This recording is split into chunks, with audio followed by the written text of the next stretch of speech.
Everyone, कैसे हैं आप सब। स्वागत है आपका आपके यूट्यूब चैनल सुपर टीच में। तो आज के इस वीडियो में हम डिस्कस करने वाले हैं काफ़ी सारे प्रश्न सोशल वर्क के। चलिए बिना किसी देरी के स्टार्ट करते हैं। पहला प्रश्न है रॉबर्ट रेडफील्ड की विख्यात पुस्तक कौन सी है। ऑप्शंस दिए गए हैं the little community, the small community, the large community या फिर द बिग कम्युनिटी।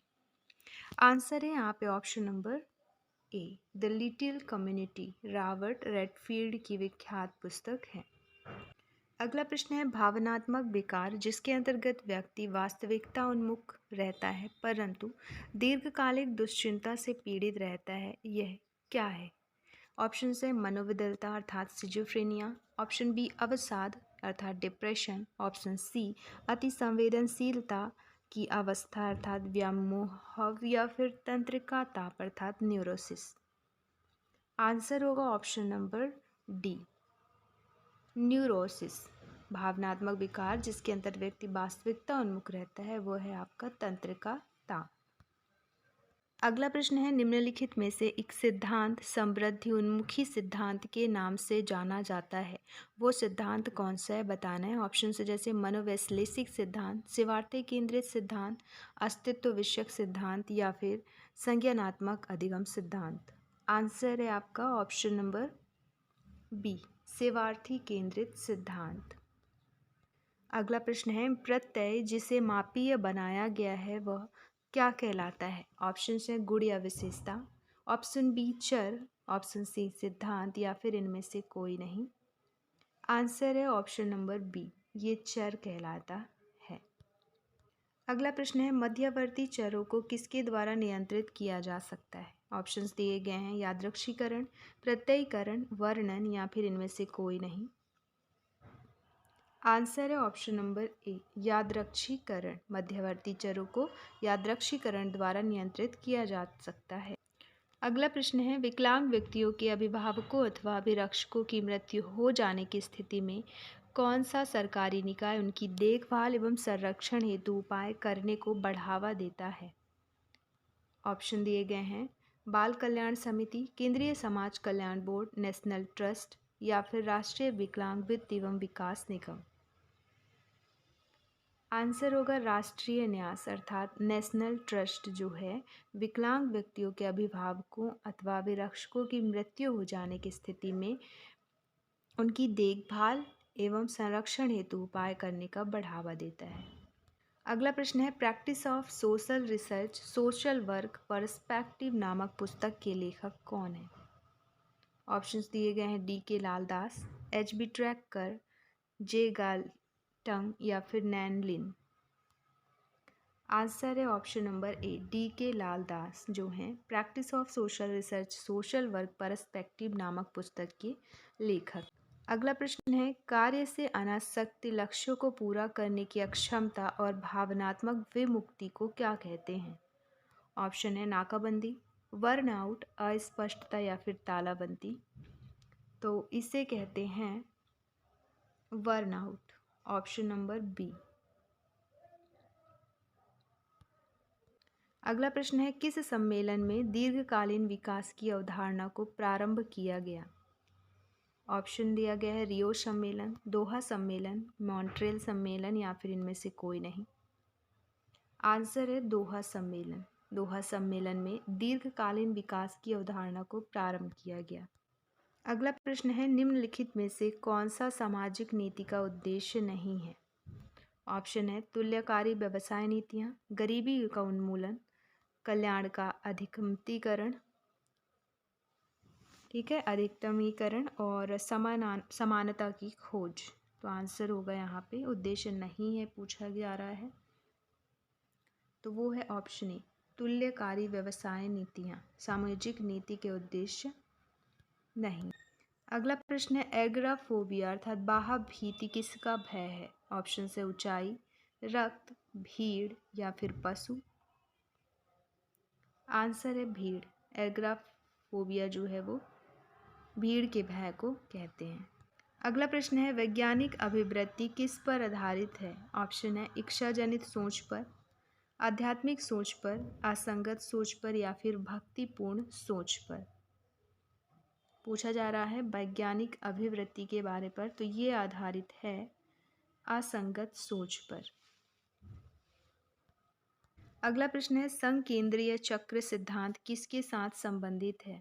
ऑप्शंस हैं लोगों की सहभागिता, देश की आर्थिक परिस्थिति, जल विज्ञानीय व्यवस्था या फिर निगरानी व्यवस्था अर्थात मॉनिटरिंग व्यवस्था।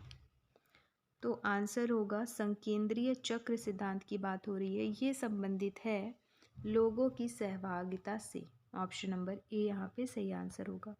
अगला प्रश्न है सांख्यिकी को अनुमानों और संभाविताओं के विज्ञान के रूप में किसने परिभाषित किया?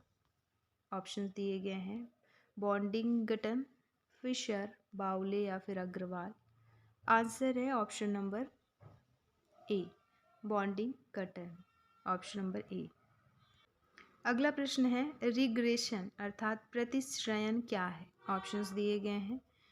पहला ऑप्शन है आंकड़े की मूल इकाइयों के संबंध में दो या ज़्यादा चरों के बीच औसत संबंध का माप।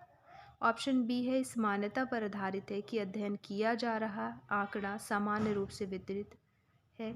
ऑप्शन सी दो चरों के अंतरों का योग, या फिर ऑप्शन डी विचलन जो कि कल्पित माध्य से निकाले गए हैं।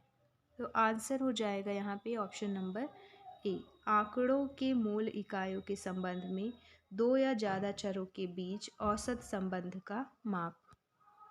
अगला प्रश्न है संसद के दोनों सदनों में विधेयक पारित हो जाने और राष्ट्रपति की सहमति के बाद कितने दिनों में विधेयक लागू होता है? ऑप्शन है 30, 31, 60 या फिर इनमें से कोई नहीं। आंसर है ऑप्शन नंबर ए 30 दिनों में। संसद के दोनों सदनों में विधेयक पारित हो जाने और राष्ट्रपति की सहमति के बाद जो है 30 दिनों में विधेयक लागू होता है। अगला प्रश्न है जनसंख्या समृद्धि का निर्धारक बताएं। परिवार, विवाह, अर्थव्यवस्था या फिर प्रजननता।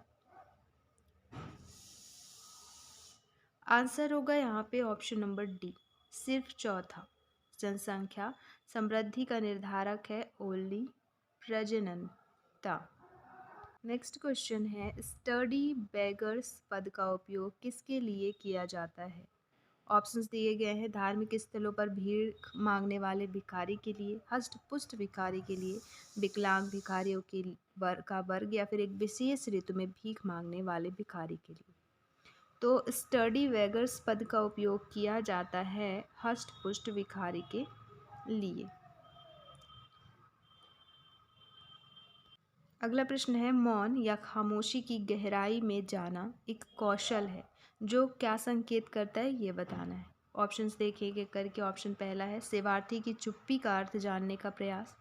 ऑप्शन बी सेवार्थी की चुप्पी को तोड़ने के लिए साधनों की गवेषणा करने के प्रयास, सेवार्थी की चुप्पी से ज़्यादा गहन करने के प्रयास, या फिर सेवार्थी जो ज़्यादा बोलता है उसे चुप रहने के लिए प्रोत्साहित करने के प्रयास का। तो ये मौन की गहराई में जाना ये एक कौशल है सेवार्थी की चुप्पी का अर्थ जानने का प्रयास।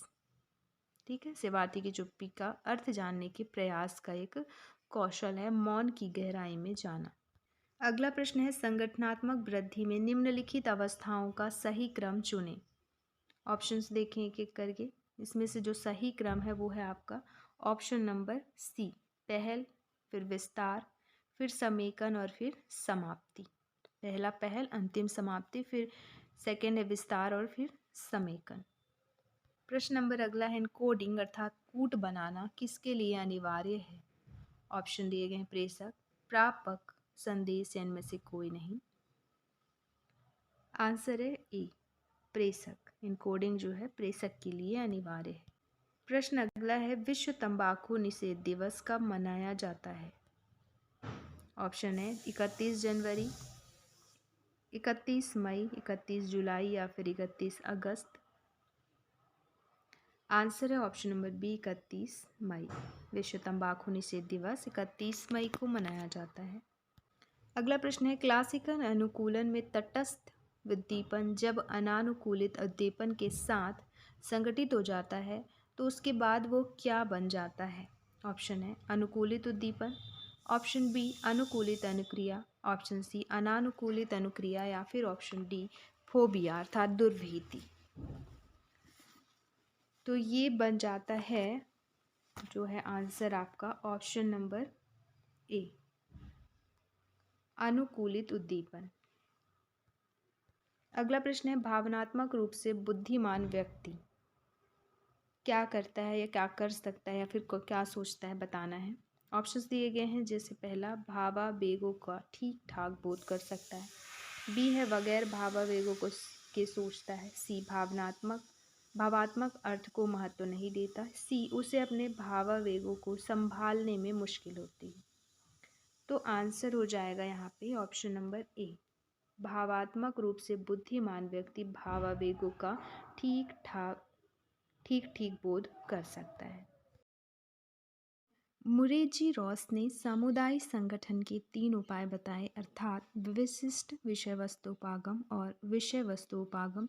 तीसरा उपागम जो है कौन सा है, ये आपको बताना है। ऑप्शन हैं जैसे समस्या उपागम, प्रक्रिया उपागम, अधिप्रचार उपागम या फिर नियोजन उपागम।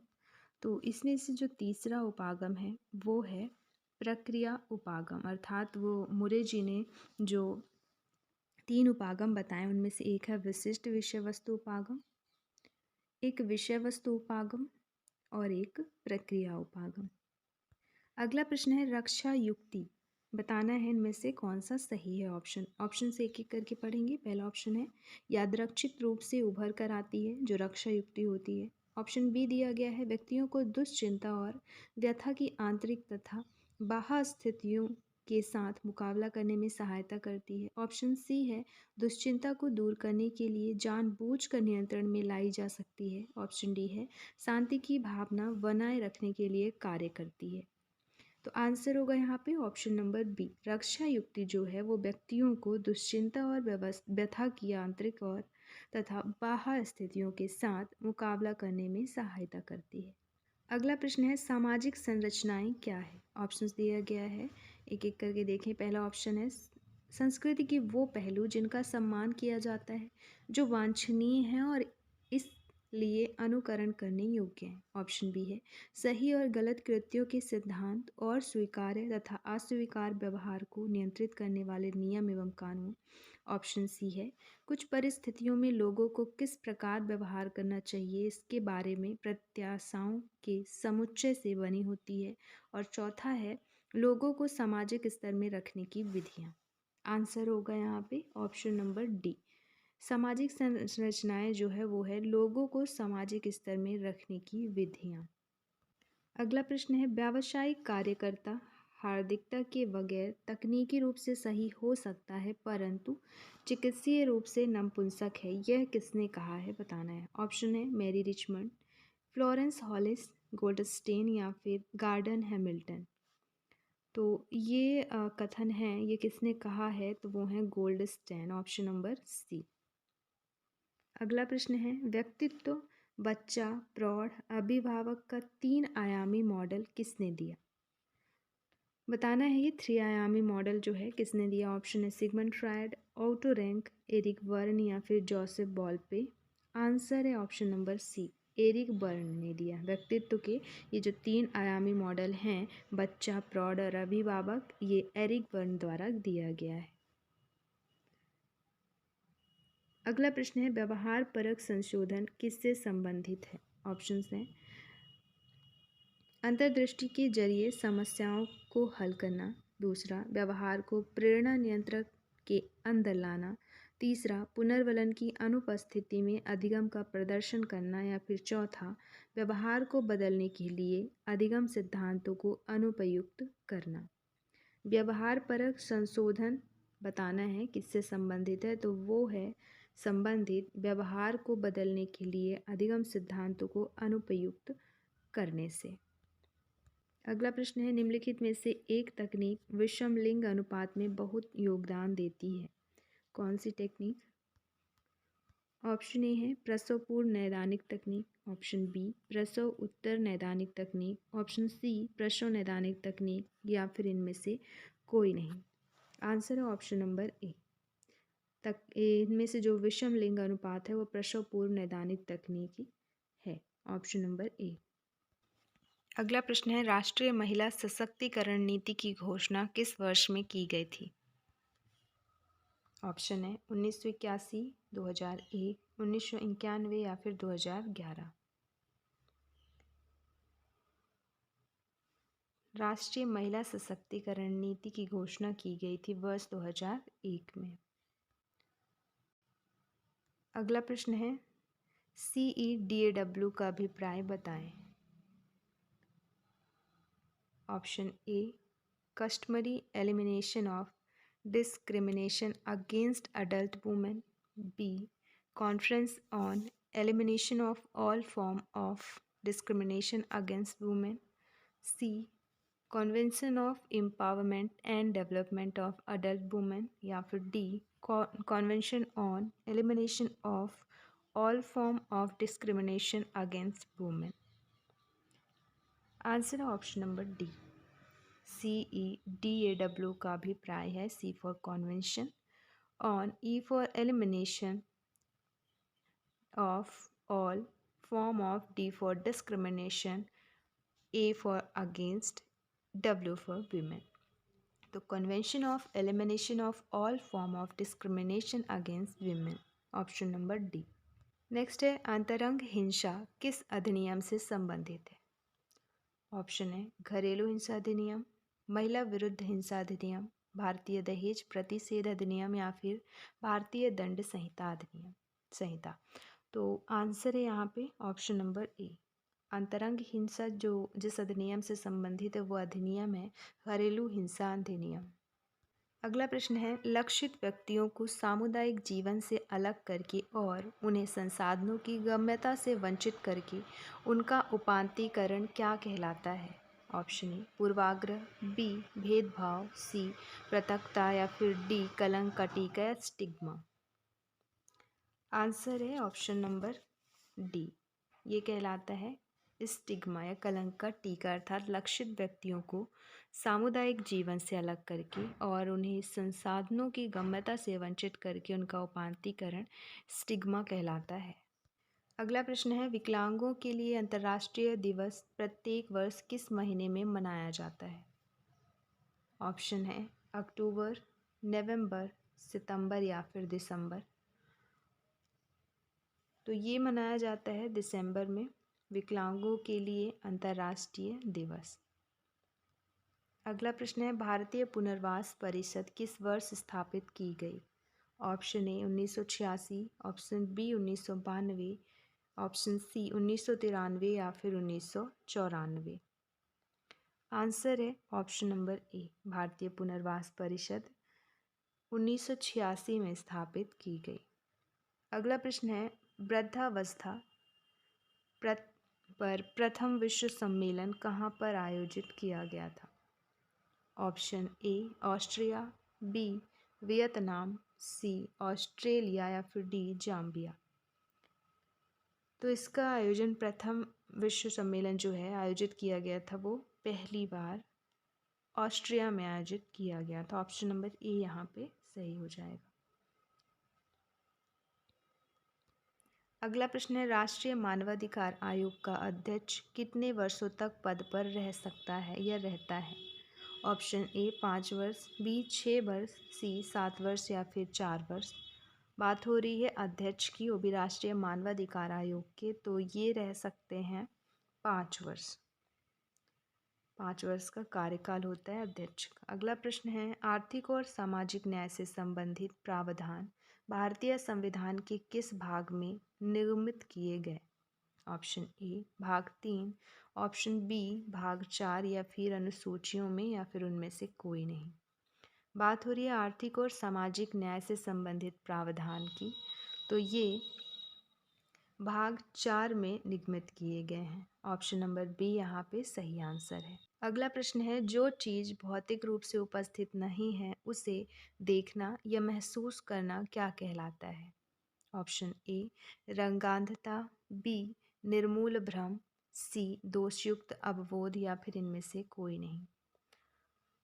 आंसर होगा यहाँ पे ऑप्शन नंबर बी, अर्थात जो चीज़ भौतिक रूप से उपस्थित नहीं है उसे देखना या महसूस करना हेल्यूसिनेशन कहलाता है, अर्थात निर्मूल भ्रम कहलाता है।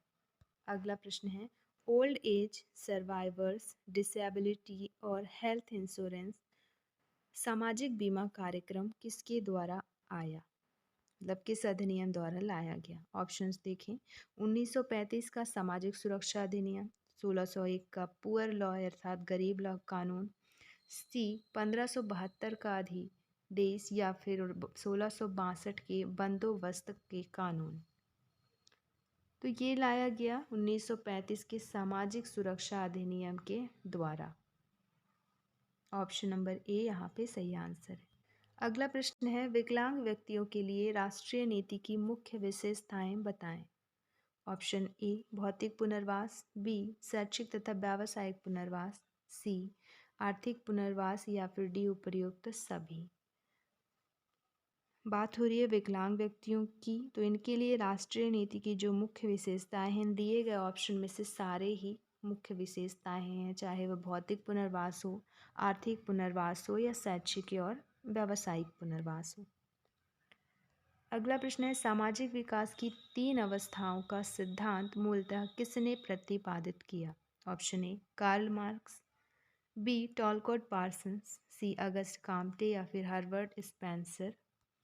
आंसर है option number C, Auguste Comte द्वारा प्रतिपादित किया गया सामाजिक विकास की 3 अवस्थाओं का सिद्धांत।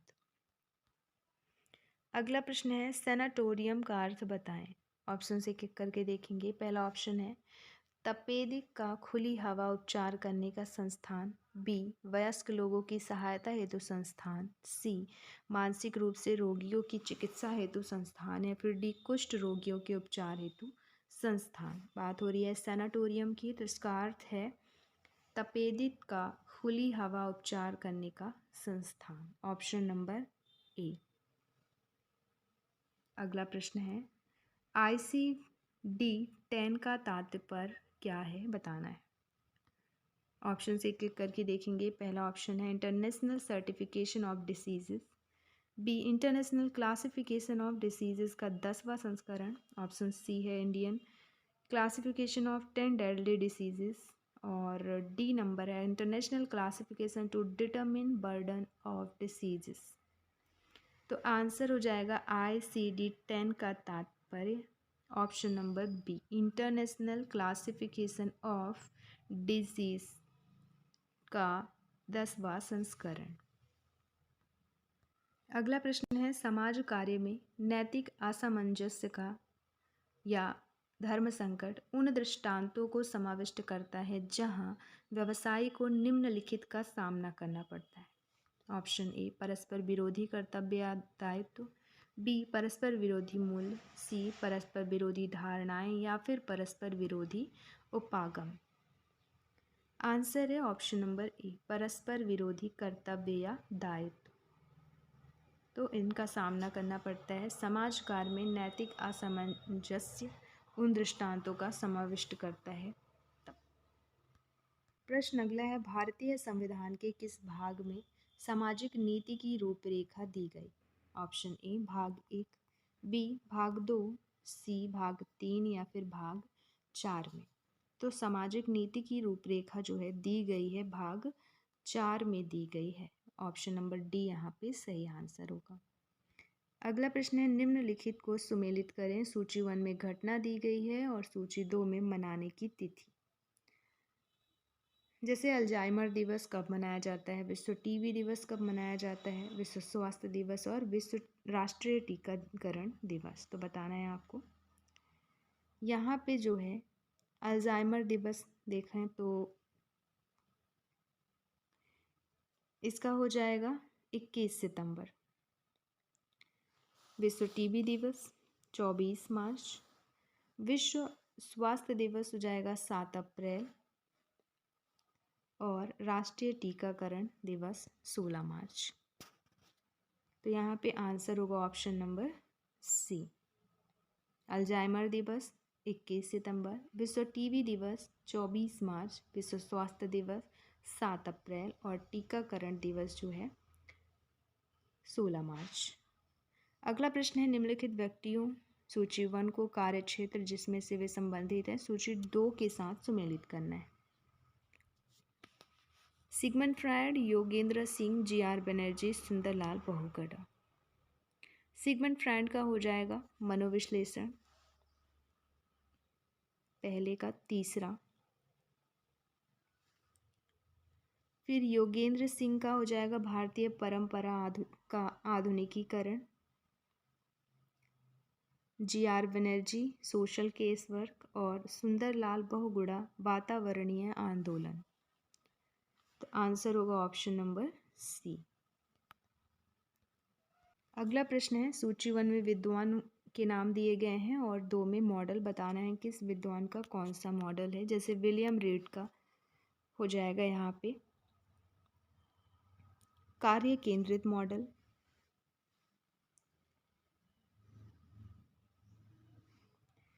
एफ हॉलिस की बात करें तो इनका हो जाएगा मनोसामाजिक मॉडल।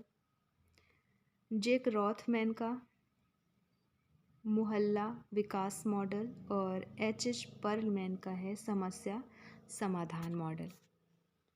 ठीक है, विलियम रीड कार्य केंद्रित मॉडल, एफ हॉलिस मनोसामाजिक मॉडल, जेक रॉथमैन लोकेलिटी या मोहल्ला विकास मॉडल, एच पर्लमैन समस्या समाधान मॉडल। आंसर होगा ऑप्शन नंबर 3।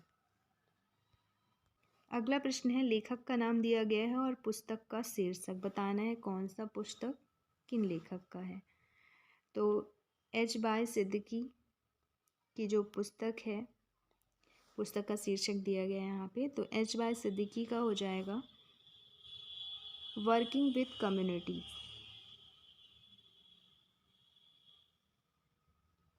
फिर एस के हिंदुका का social in India, social work in India, third हो जाएगा मतलब। मुरली देसाई का हो जाएगा ideology and social work, historical and contemporary analysis. और फिर ग्रेस मैथ्यू का रहेगा introduction to social case work. ठीक, ग्रेस मैथ्यू का introduction to social case work, H Y Siddiqui का working with communities, S K Khinduka का हो जाएगा सोशल वर्क इन इंडिया और मुरली देसाई का ideology and social work. Option number ए यहाँ पे सही आंसर हो जाएगा 52 का। अगला प्रश्न है, अभिकथन और कारण का। अभिकथन दिया गया है और कारण। अभिकथन ए, सामाजिक कार्यकर्ता को साक्षात्कार की प्रक्रिया के दौरान सेवार्थी के साथ दृष्टि संपर्क बनाना चाहिए। और कारण में कहा गया है दृष्टि संपर्क का परिणाम प्रभावपूर्ण अवाचिक संप्रेषण होता है। आंसर बताना है यहाँ पे कौन सा सही है। तो यहाँ पे ए सही हो जाएगा कि अभिकथन भी सही है और कारण भी। कारण जो है अभिकथन की सही व्याख्या कर रहा है। अगला प्रश्न भी अभिकथन कारण से है। अभिकथन दिया गया है, एड्स के लिए कोई टीका नहीं है और कारण है कि एड्स वायरस अपना जैविक कोड प्रायः बदलता रहता है। तो यहाँ पे जो आंसर होगा वो ए ही होगा, क्योंकि ए भी जो कह रहा है एड्स के लिए कोई टीका नहीं है, सही बात है।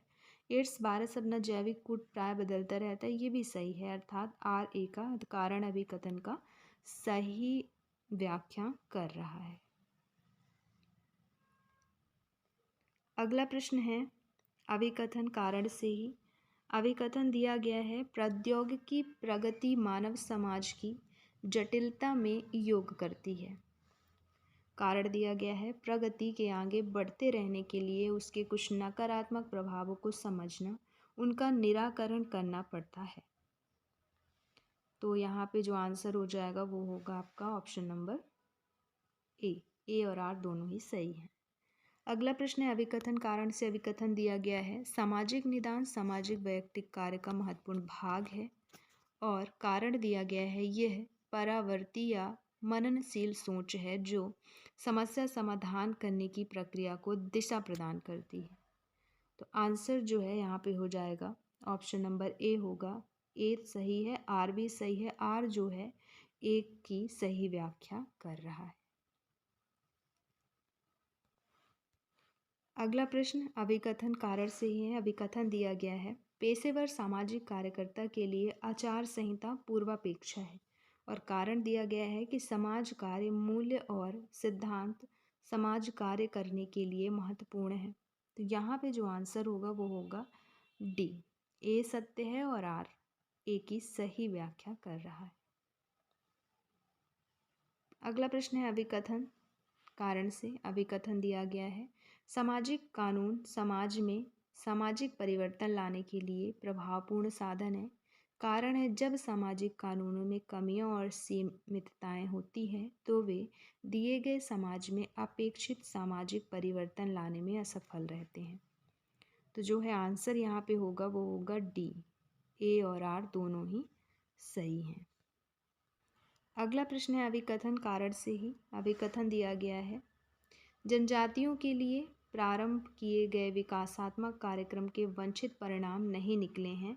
कारण दिया गया है, राजनीतिक इच्छा शक्ति तथा प्रशासनिक प्रतिबद्धता के अभाव को भारत में जनजातियों की मंद प्रगति के लिए मुख्य कारण माना जाता है। आंसर है ऑप्शन नंबर ए और आर दोनों सत्य हैं। अगला प्रश्न है 61 नंबर, सामाजिक शोध के निम्नलिखित सोपानों को युक्त क्रम में व्यवस्थित करें ताकि शोध अध्ययन की योजना तैयार की जा सके।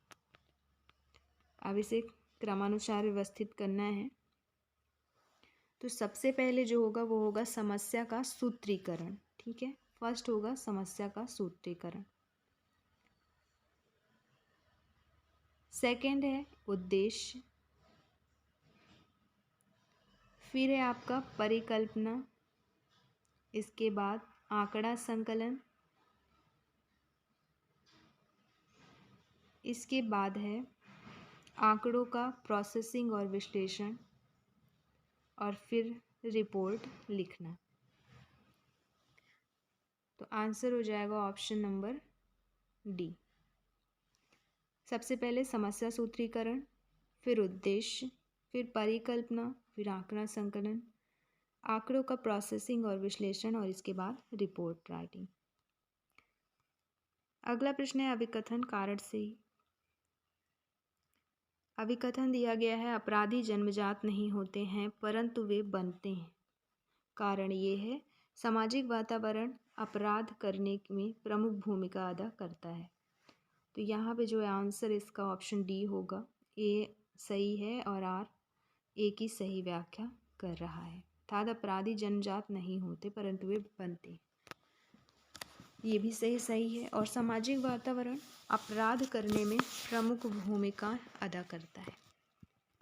प्रश्न अगला है, निम्नलिखित अधिनियमों को उनके अधिनियमित होने के क्रम में व्यवस्थित करें और नीचे दिए गए कूटों के उपयोग से सही उत्तर का चयन करें। दिया गया है कारखाना अधिनियम, दुकान तथा प्रतिष्ठान अधिनियम, भारतीय खदान अधिनियम और बागान श्रम अधिनियम। तो सबसे पहले अधिनियमित किया गया कारखाना अधिनियम, इसके बाद बागान श्रम अधिनियम, इसके बाद भारतीय खदान अधिनियम और फिर दुकान तथा प्रतिष्ठान अधिनियम। आंसर जो होगा वो होगा ऑप्शन नंबर ए, पहला, चौथा, फिर तीसरा और फिर दूसरा। अगला प्रश्न है, जेंडर को किस रूप में परिभाषित किया गया है। ऑप्शन दिए गए हैं, सामाजिक रचना, जैविक अंतर, प्राप्त परिस्थिति या आरोपित परिस्थिति। तो जेंडर की बात हो रही है, ये जिस रूप में इसे परिभाषित किया गया है वह है सामाजिक संरचना।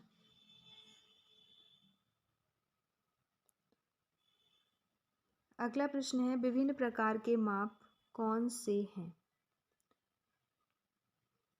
ऑप्शन देखें, सामान्य, क्रम सूचक, अंतराल और अनुपात। ऑप्शन बी है सामान्य, अंतराल, लिकेर्ट और अनुपात। ऑप्शन सी है थर्स्टोन, टेंट, लिकेर्ट और सामाजिक दूरी मापनी। और चौथा है अनुपात, अंश, सांख्यिकी और आंकड़ा। आंसर है ऑप्शन नंबर ए, सामान्य, क्रम सूचक, अंतराल और अनुपात। ये विभिन्न प्रकार के माप हैं। अगला प्रश्न, ज्ञान मीमांसा किससे संबंधित है? Option A software package, B अध्ययन के क्षेत्र में स्वीकार्य ज्ञान, सी सांख्यिकी परीक्षण या फिर साक्षात्कार करने का तरीका। तो ये है अध्ययन के क्षेत्र में स्वीकार्य ज्ञान, ज्ञान मीमांसा। नेक्स्ट क्वेश्चन है, निम्नलिखित में से उपयुक्त अनुक्रम बताएं। ऑप्शन पुनर्वास, टीकाकरण तथा जागरूकता उत्पन्न करना, शुरू में ही पता लगा लेना और उपचार, फिर विकलांगता नियंत्रण। यहाँ पे जो हो जाएगा सबसे पहले टीकाकरण, फिर शुरू में ही पता लगा लेना और उपचार, इसके बाद विकलांगता नियंत्रण और लास्ट में पुनर्वास।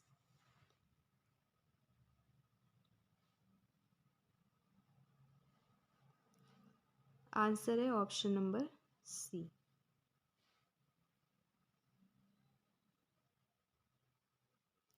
अगला प्रश्न है, यह कथन कि जब चर ए परिवर्तित होता है तो चर बी में समवर्ती परिवर्तन होगा, चरों के बीच किस प्रकार का संबंध प्रदर्शित करता है, बताना है। रेखीय, वक्र रेखीय, आकस्मिक या फिर घात। आंसर है ऑप्शन नंबर बी, वक्र रेखीय। अगला प्रश्न है, निम्नलिखित में से कौन गेस्टाल्ट थेरेपी के साथ संबंधित है?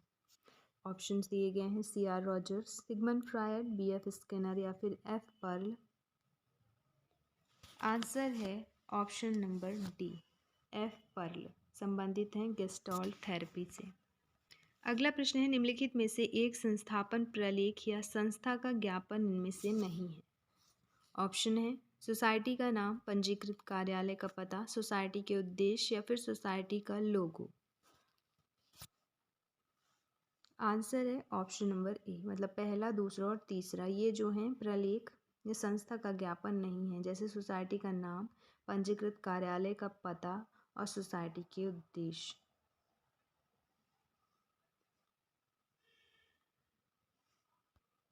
अगला प्रश्न है, विशेषज्ञ द्वारा न्यायालय को किस प्रकार का साक्ष्य दिया जा सकता है?